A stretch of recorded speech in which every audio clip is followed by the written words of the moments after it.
Good afternoon, everyone. Thank you for joining our health talk today, our last one of our winter spring 2022 series. My name is Erin Buell. I'm with St. Luke's Center for Community Health here in the Wood River Valley. And I'm just really grateful for another really fabulous season of health talks and for presenters that step forward to bring information to the communities that we serve.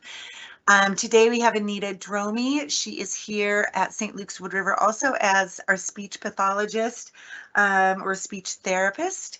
And she is doing this really important talk that she wanted to bring to you on finding pathways through communication barriers when health conditions have an effect on that and on the families and friends. Before I turn it over to Anita, and bear with me if you've heard me say this before, but I just want to go over a couple of features. One is please understand that as our audience today, you are not connected to the speaker, so we don't hear you, but we would like to hear your questions. So if you have questions or comments, please use the Q&A feature usually at the top of your screen, but maybe at the side. There's a conversation bubble with a question mark in it and a Q&A underneath. Just click on that and type in your questions or comments. I will be monitoring those and feeding those to Anita throughout as they come in. Type them up while you're thinking about it though, and then I'll make little gentle ways that I can interrupt her presentation to get those to her. And then the last little note is that St. Luke's would like for you to understand a little disclaimer that please know that the information contained in our presentations should not be construed as medical advice or instruction. So please remember, if you do need medical advice, contact your healthcare providers. And then this presentation is considered part of St. Luke's Health System property. And that's my business of the day. So without further ado, Anita, it's all yours. Thank you. Thank you so much. It's great to be here. Hello and welcome everybody. Thank you for attending today. I'm really honored to be invited by St. Luke's to give this presentation. I was asked to say a little bit about myself, and so I'll just take a moment to do that. I came to St. Luke's last year on a traveler's contract.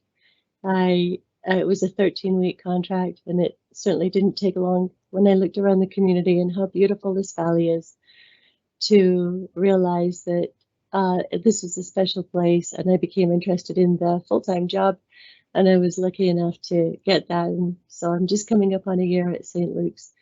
That's a little bit old. There was another thing that really influenced my decision that I should add. When I saw the cohesive team of physicians, nurses, therapists, support staff, it was a really nice environment for working, and I knew that it could be a very fulfilling place to work as a speech therapist, and that has certainly turned out to be the case. All right, let's jump right into our topic today.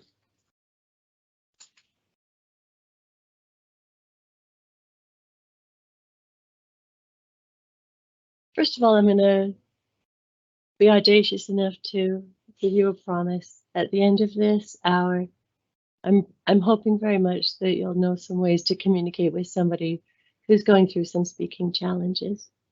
And I'd like to begin with a little story that I hope will help us define the subject. A few years ago, working as a speech therapist, I went into a patient's room. The patient was a woman who had had a brain injury. I was there to do the evaluation. She's very elegant, very lovely lady. Her husband was with her, and they were talking together as I introduced myself. I told her I was there to get more evidence and more information about how we could help her in her rehabilitation process. And they agreed to let me do the evaluation.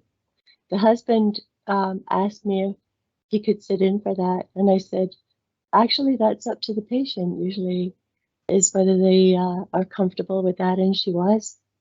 So he stayed, and I said, you're welcome to stay. And in fact, I like the family to stay because very often they can listen to how I communicate with the person. And I'm hoping that that will help them and give them some ideas for how to do that when they get home. And so that I'm always open to that. Well, I cautioned him that as we go through the therapeutic process, um, it becomes actually a lot of fun. Everybody's involved and we can do activities that support each other and to make the best gains that we can. And so, but for the evaluation part, I really wanted it to be all about the patient so that we could get a very clear understanding of where she was functionally so that we could set appropriate goals. So he agreed that he was just going to be there as an observer. So as we got started, I asked her the first question. She hesitated while she was thinking about it. And in that quiet moment, the husband jumped in and he says, "Come on, honey, you've got this." And she smiled at him and I smiled at him and I said, "Remember, it's got to be her work today." He said, "Oh, I'm sorry. He sat back down and she did her best to answer the question. Then I asked her the second question, and in that quiet moment of her thinking time, he jumped in again. He says, "You know this, honey. You've got one at home. It's red." And so she just smiled. And I said, "Remember, it's got to be her work." He stood up. He says, "All right, I better go get a drink or something." So he left the room and we were able to continue the evaluation.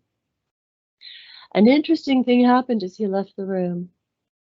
This lovely woman she said, "Anita, so much has changed. This is so hard for him. In fact, I believe it's harder for him than it is for me. He wants me to be the same person I've always been, capable, conversational." And she says, "It's really hard for me. I can tell I've changed on the inside. It's really, I have to really focus and concentrate. Sometimes it just doesn't even work for me. And I want to be that person for him, but I don't think I can." And I really saw and understood that in his hope for her complete recovery, it was adding to the pressure that she felt to be her best self.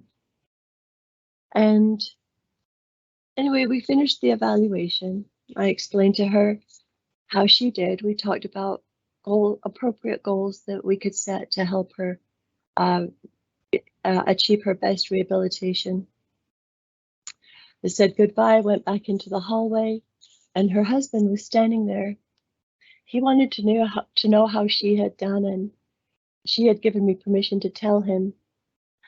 And as we discussed the results, he said he felt so discouraged and worried about her and what would become of them and what the future held for them in light of this brain injury that they were both trying to accommodate to while she was going through her rehab process.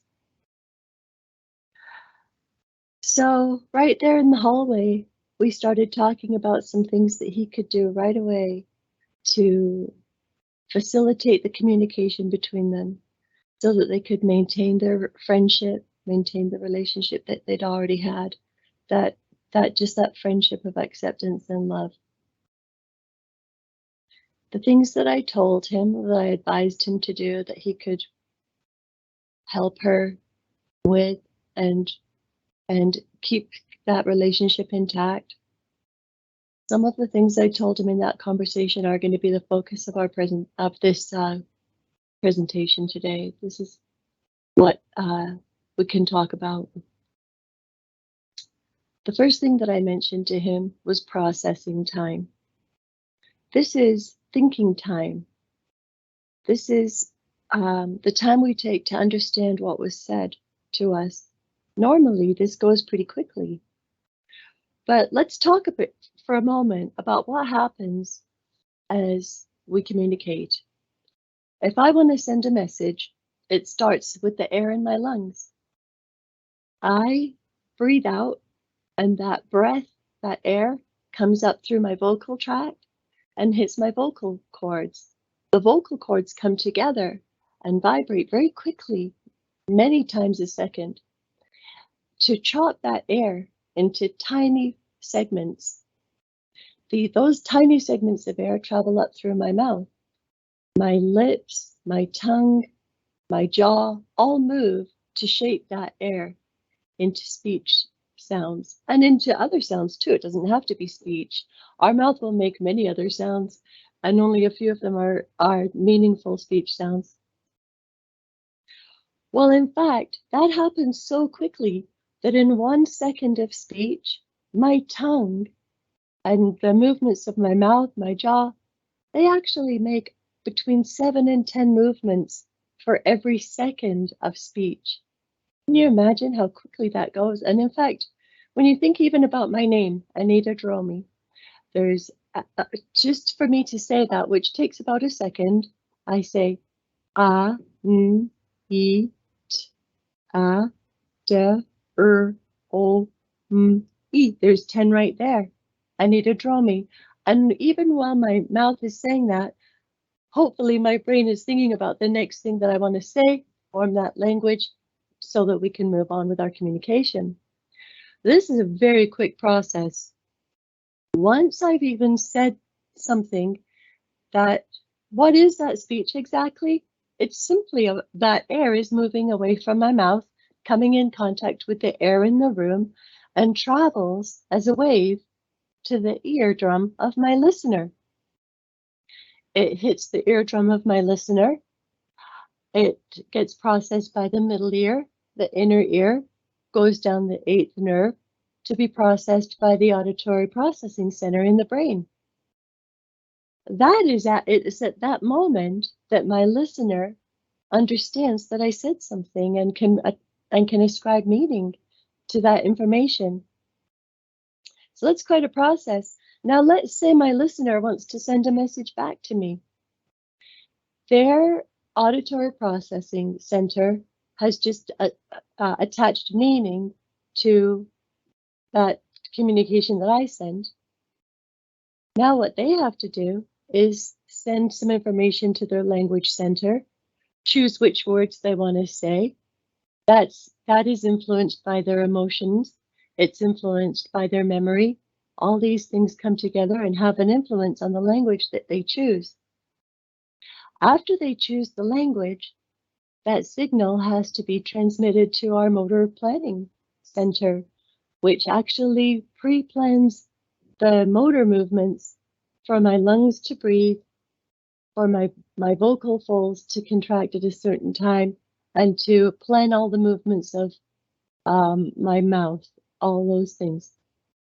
And it's only then really that they can even speak back that whatever they want to say back. So it's really a complex process as you break it down. What happens then as somebody has a brain injury and everything is, well, not everything, but some certain things will be disrupted? Well, it takes longer to go through that whole process. And when you think about how much has to happen, it makes sense that it takes longer to do that. So that being the case, how long should we wait for somebody who is going through some communication, especially neurological communication disruption? How long should we wait for them to respond to us? A good rule of thumb is about 10 seconds. What does that look like? Really, if I send a message to somebody, let's say I want to say, have you seen my hat? Then I need to say it to myself, 1,000, 2,000, 3,000, 4,000, 5,000, all the way to a full 10 seconds to allow that processing time to occur.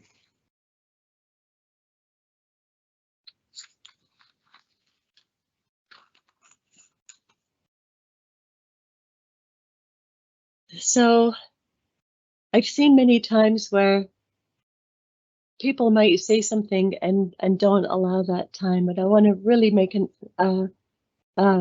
point of that we need to allow that processing time and allow that silence to occur.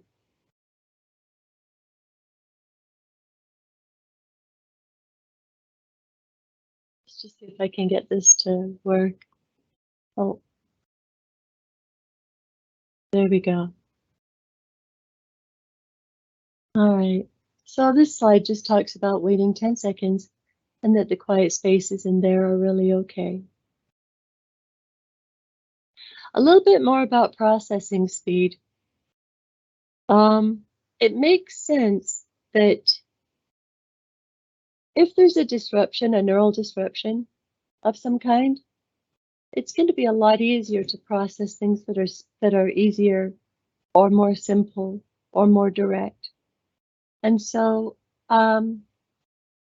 we can say as much as we want to say, but we need to change the way we say it. One idea per sentence. Cut out all the fluff of the language. Keep your language simple. State one small sentence or idea, then wait. If we're saying a more of a connected speech, we don't have to wait a full 10 seconds to say the next sentence, but I would give it 3 or 4 seconds before we add to the initial idea. A pause between sentences never hurts for anybody. Sometimes culturally we don't like those quiet spaces and we want to fill them, but it's really helpful for people who are trying to understand what you're saying, and it's a challenge sometimes. Because we're not comfortable with these quiet spaces, if a person doesn't answer us right away, have you ever seen this? How are you? Are you warm enough? Would you like a drink? What's happening is the information and the questions come too quickly. The person's still thinking about the first question, forming a response. We're on the second and the third question. Now they're trying to process that. At the same time, they're trying to come up with the language to respond. It's very confusing. So one idea, and then just wait, just wait that nice 10 seconds. If we wait 10 seconds and they still haven't responded, at that point they may have forgotten, and so repeat the question and see if that's helpful for them. They might get it the second time. All right. We know in the literature that somebody who has a communication challenge, they get asked a lot of questions. And this is because we want to make sure that we're helping them. We want to make sure they're comfortable. It's our way of being social. It's our way of showing interest in them. How was your day? What did you do? Where did you go? When did you get back? All these questions. There's a way that we can use questions that don't sound so questiony, and I've put a few of them on the slide. I love these starter phrases. They hide the question inside without having to use a WH word. Tell me about your day is the same as how was your day? I wonder, I love this phrase, I wonder about your visit with Dora today. I wonder if you're cold. I could get you a blanket. It's a little bit nicer than, are you cold? Only if we've been asking already a lot of questions. How about perhaps, this is a great way, perhaps you'd like some tea rather than would you like some tea? Would you like some tea is fine.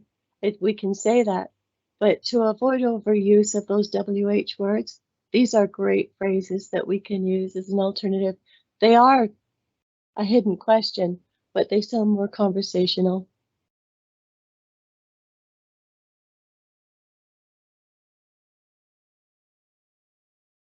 We know that people who have communication challenges tend to say less. We tend to be the person who instigates the conversation that we initiate. What if we were to pull up a chair, make eye contact, smile, and wait? what we're actually doing is we're giving that person the opportunity to initiate, which is such a nice thing. Try that sometime. If you pull up a chair and just wait and stay in the moment, wait about 10 seconds, 1,000, 2,000, see if they initiate. If after 10 seconds they're still quiet, we can certainly initiate, hi mom, hi dad, and go from there.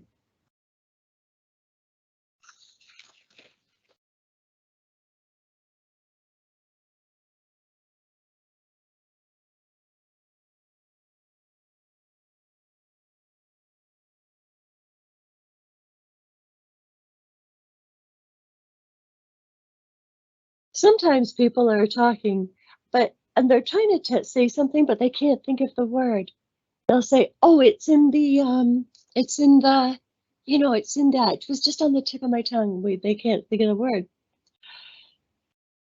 So what we try to do is help. We assist. We come back with the right word that we think that they mean. The truth is, though, we often don't know, and we get it wrong. We can't read minds as well as we think we can. And so sometimes people don't like it when their sentences get finished and they get frustrated they can't think of the word. But I have had many patients who like to have their family suggest to them because it keeps conversation going. So what I would recommend when we notice that somebody can't think of the word, ask them, "Do you want me to guess and see if I'm right? I have a feeling I always know what you're trying to think of, but I don't want to finish your sentences if you don't like it." Sometimes some people will appreciate it, some people really don't. So to ask them is a good question, is a good idea. The other thing you can do is try giving them, if they want to do it this way, try to describe to them what you think the word is that they can't think of. If they're trying to say it's out in the, you might say, "What you mean? It's out where we keep the car?" And they say, "Yeah, the garage. Thank you." So sometimes you can approach it that way, and just that little description will get them to the right word.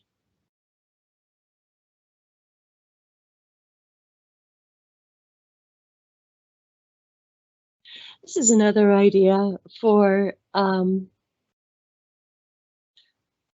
helping people who may have drifted off in their attention, is to frame what you say before you say it. So they may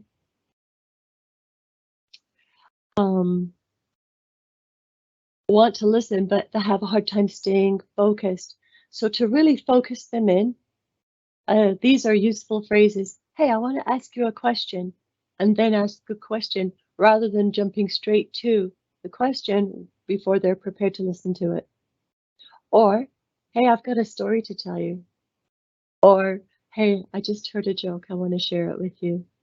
Anything you want to do to kind of prep the person to listen to what you're about to say is helpful. Or, "Hey, can we talk about what we're going to say at the doctor today?" Before we say, "Hey, when we go to the doctor, let's just tell him this." It kind of preps them for their attention for what you're about to want to say to them. There's another attention help, and that when we say some things, we want to control the situation to help them to attend. So we can be aware of if the TV is on, if the radio is on, turn them off and be able to focus on each other a little easier. Close the door, keep eye contact, that's very helpful. A physical touch to their hand or their arm is also helpful to keep their attention.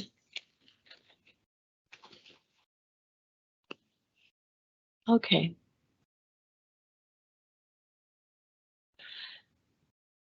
Sometimes our person, the best they've got is a yes or a no. The the challenges they're going through are that extensive where they've lost almost all of their speech, and the best they can say is a yes or a no. In this situation, closed-ended questions can be very assistive. In other words, we could say, do you want the window open? It's a much nicer thing to answer for them than, do you want the window open or closed? Now the burden is on their language to come up with, do I want the window open or closed? They have to make a choice, and it's actually harder.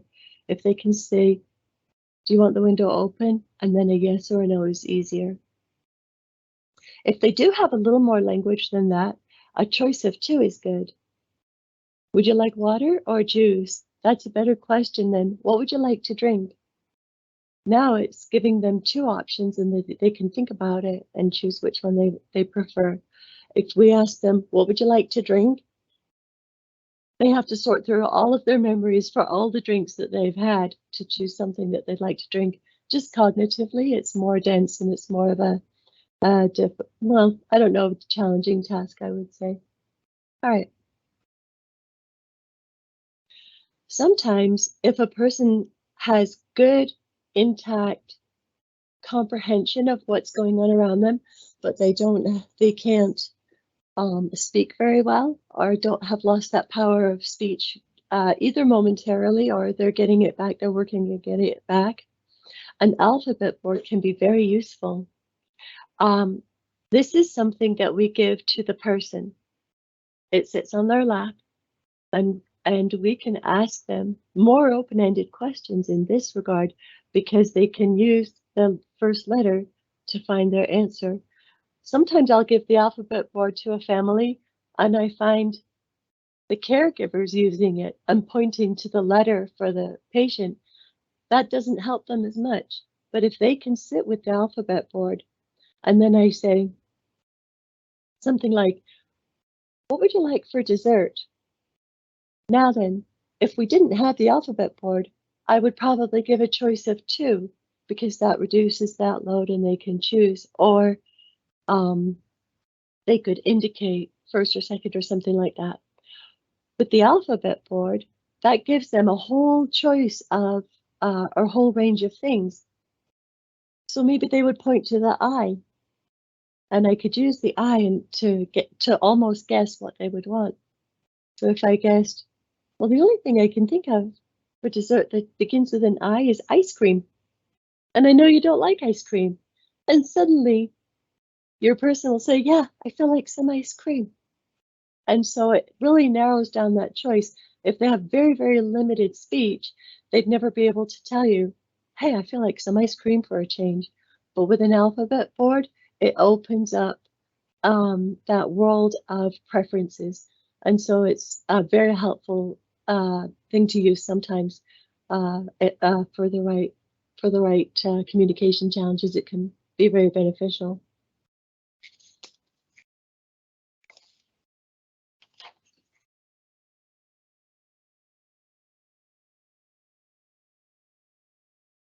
Let's talk about memory challenges for a little minute. They go along with brain injury situations or communication challenges.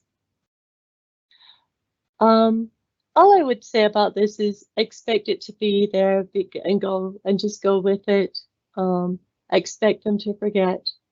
The best of us forget at times anyway, and so there's not much we can do. If your person is asking for a lot of reminders, just give them the reminders. And there's other things we can do too. If we write it down for them, as well as tell them verbally, that can access another neural pathway and reinforce that learning and help them remember. If we've told them already 4 times this morning and it's only 10 a.m. that they have a doctor's appointment at 2 o'clock, and they keep asking, what time is the doctor's appointment? And we've all been in similar situations like this. A small card that they can hold on their lap to remind them might be helpful. If they're having trouble completing certain tasks, and these can be very simple to more independent tasks, but let's say a small task like either getting dressed, going to the bathroom, or even answering a phone. If your loved one is not in your home and they're in another place, maybe getting rehab or something like that, and you've given them a phone that they can call you, Write down the steps, the buttons that they push in order. Number 1, the red one, number 2, and then so on, so that they can look at the list to remind themselves how to use that. Phones are tricky, but other things are tricky too. So watch what it is that is becoming confusing and write out the steps on a piece of paper is very helpful for people sometimes.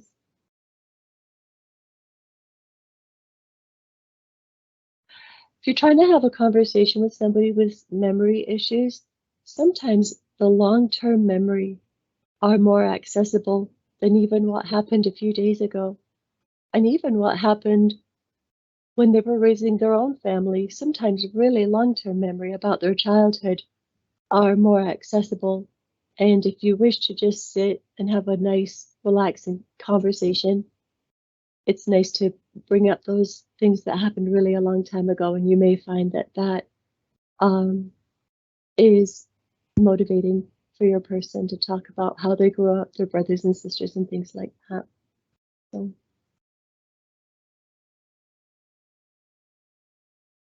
Let's talk about now. Oh,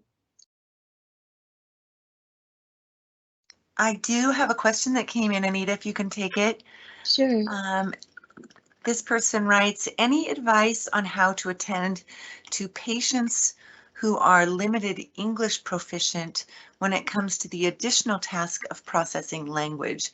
Any advice for those medical interpreters who work with a speech therapist? That's a really complex question, I bet. Mm. Working with an interpreter, you er, first of all schedule a lot of time. It's going to take a while.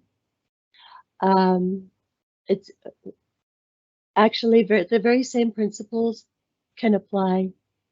Keep your statements shorter. Allow the interpreter to transfer that information to the patient or the family. Let them think about it, form a response. Let the send their message to the interpreter, who then can ask me what, or the speech therapist or the other, whoever is the professional in the room, to respond to it. It does come with additional challenges, but it can be done. And the interpreters that I've worked with are awesome. They're really good. And I would say be patient, know it's going to take a little bit longer, and keep it one idea into a short sentence. I hope that answers the question. It does, obviously, that comes with additional challenges. So add in the time. Yeah, thank you. And if that spurs up more questioning on that topic, please type them in. But thanks, Anita. Absolutely. Sometimes when we're dealing with somebody who has communication challenge, for some reason, we want to speak louder. It's not necessary, but sometimes they may have an issue where, like, maybe they are a little hard of hearing. If that is the case, and you're dealing with somebody who's hard of hearing, louder is good, but there's also some other useful things that can be done. Using a lower pitch, using a deliberately lower pitch is beneficial because it's generally the higher frequencies that go first, and they'll hear better if we can deepen our voice. The other thing is, look at the person. They may be relying on that visual information for cues to what you're saying. It will help them. The other thing is slow down so that they can watch your mouth movements and follow more easily what you're saying.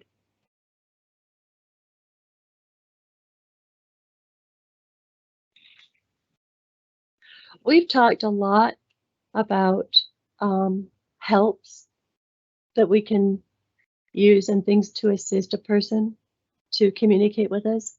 I do want to talk for a moment about things that are less helpful that I really think we should try and avoid. Sometimes I'll hear the family come and visit a patient and they'll say, Do you remember that? We talked about that. Did you forget again? I already told you that 3 times this morning. You can almost hear the judgment in my voice as I say these things. How about, Mom, try to remember. Dad, try to remember. I'm telling you now, please try to remember. Well, the truth is, they already are actually trying to remember. And so these things are usually not helpful.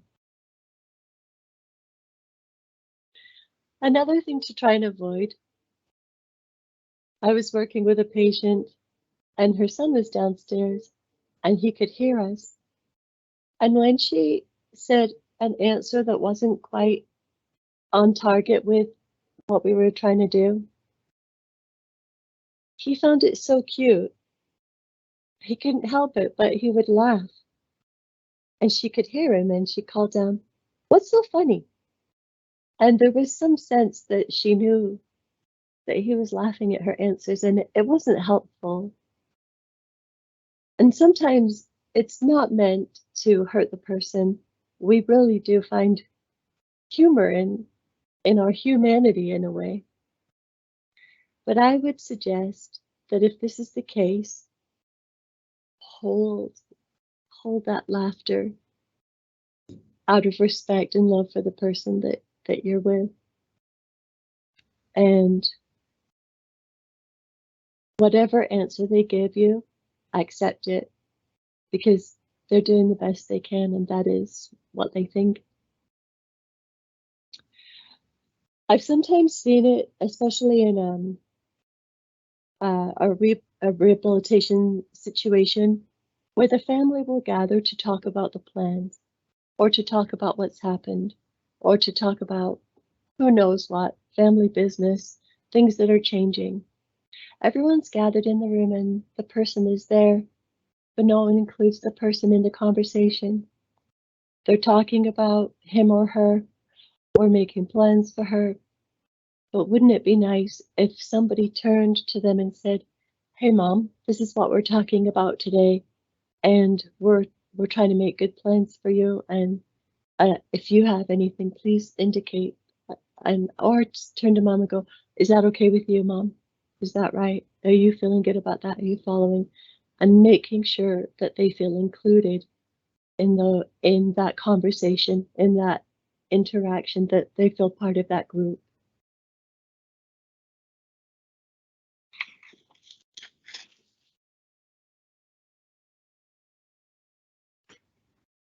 Okay.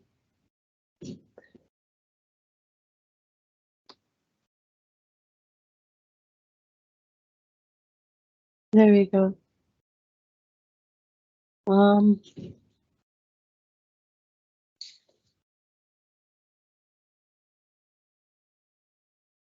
we've talked about a lot of things today. I want to briefly recap just for a moment. Waiting and counting to 10. Keeping the message simple. Frame what you're about to say so that that person has a chance to gather their attention. Questions, alternative phrases to questions. I wonder if you'd love a tea right now. I wonder if you're cold. Maybe tell me about using comment as a conversational opener. Hey, there's a cat on the lawn out here, rather than, hey, how are you doing? More questions. Ask them if it's helpful for you to guess at what they're trying to say when they're having trouble recalling the word. An alphabet board, writing down important information for them in simple steps. All of these things I've seen be used very effectively. But sometimes if there's really very little verbal interaction, the best you can really do is your presence. Words become an accessory at that point.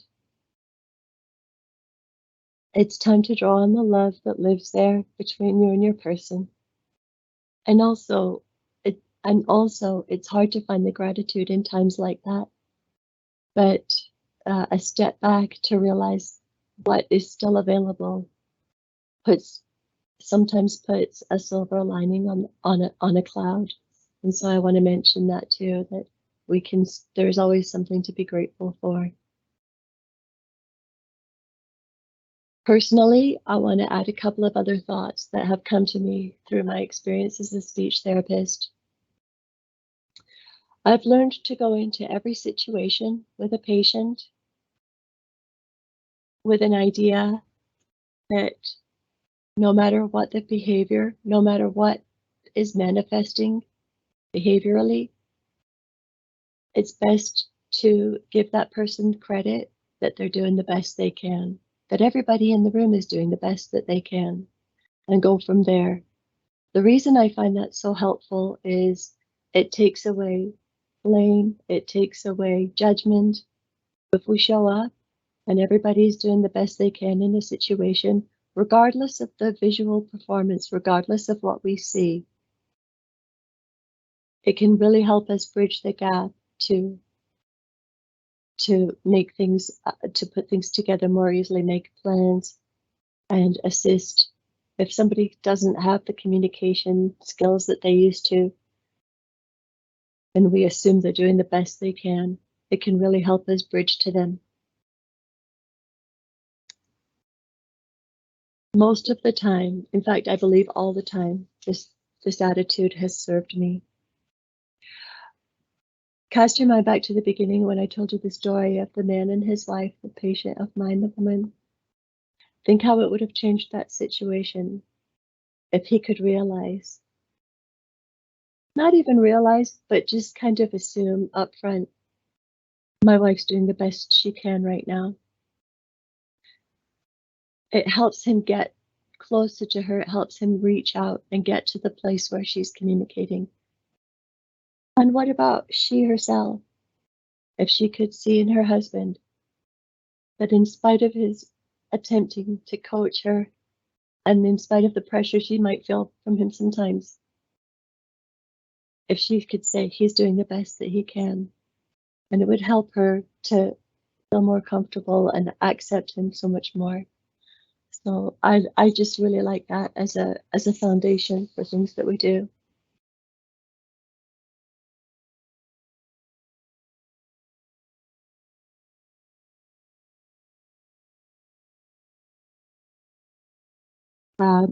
I'm sorry to finish on a personal note, but I think that this little thought, I think it's relevant because it's so accepting of our humanity.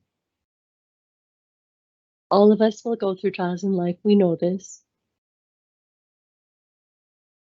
And so it's nice to think that even in our failures and weaknesses, we can be accepted and love others and accept them for their humanity also. I'll leave my presentation there. I want to acknowledge my audience so much for being here today. Thank you for your attending and for your interest in this topic. I've really enjoyed creating this presentation. I wish you the best in your efforts to facilitate and help those who are going through communication challenges. And I wish you a pleasant afternoon and the rest of your day. Thank you. Thank you so much, Anita. That was just kind of an emotionally generous presentation and how to guide us through some of these challenging things that a lot of us have been through in our lives, and probably most of us will at some point in our lives. So thank you so much. And for all of you out there today, thank you for joining us. Please watch for our fall list of presentations that will be coming out some point late summer or early fall. And I just posted my contact information. If you have questions that come up after we're off this presentation in a live version today, please don't hesitate to email them to me at the email I've just posted, or call us at the St. Luke's Center for Community Health. I do see a couple of questions that came in just now, so let me get to those if you have a minute, Anita. Mm-hmm. One is, are there any resources at St. Luke's for family members, friends, to better understand what the patients are going through and best practices? Anita, I'll let you answer, and then I might have a little more to add just in terms of community resources as well. I love that. Places where I've worked before, we do have a TBI and stroke support group. Things kind of fell apart when COVID happened and a lot of things were canceled. We're working on some ideas to start some of those supports, and I think it's a really valid question and it's an important resource. I know that the speech therapist down in Magic Valley has a group that meet very casually and have a lot of fun, and we're working on developing that here too. Great, thank you. And again, I'm not sure where that person that typed that question in is from. If you're here in the Wood River Valley, please call us as well at St. Luke's Center for Community Health, again at the number I posted. We work really hard to connect people to community resources, our local hospice organization, sometimes the libraries sponsor events, our senior connection. There might be some other resources or some mental health support as well, because it can be quite challenging in that way as well. One other question that's here is, do you know of any apps that help people with communication? Great question. That is a great question. I used to, but they changed so fast. So actually, no, I would say I would need to do some research on that and bring myself up to date. One thing that you can do though is, as you go online to find different resources or apps or anything that you want to use that would be a therapeutic program, a really good rehab rule of thumb is choose something that challenges where the person can achieve around about 80% while they're working hard, focused on it and concentrate, and then reaching for that last 20%. That's a really good rehabilitation standard. So in other words, sometimes people will say, well, I do the crossword puzzle and I do Sudoku and I do different things. Whenever this is what I think, the crossword puzzle is developed for a very specialized subgroup of people who are kind of word mongers, whatever. And the words are sometimes very obscure. And so it's almost better to have little functional things, more basic words and languages and language. So as you go to find something, it's important to consider, well, how well can I do this, or how well can my person do this? And if they can reasonably work at it and achieve around about 80% and then be working towards that last 20, that's a good stimulus level for them. I hope that helps. That's great. Thank you so much. You're welcome. Well, thank you all again for joining, and Anita, a very special thank you to you, and I'm so glad we have you as a resource here in our community.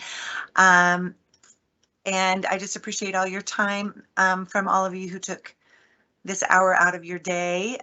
We appreciate you, and stay well out there. Take care, and until next time, that's it for today. Thank you. Bye-bye.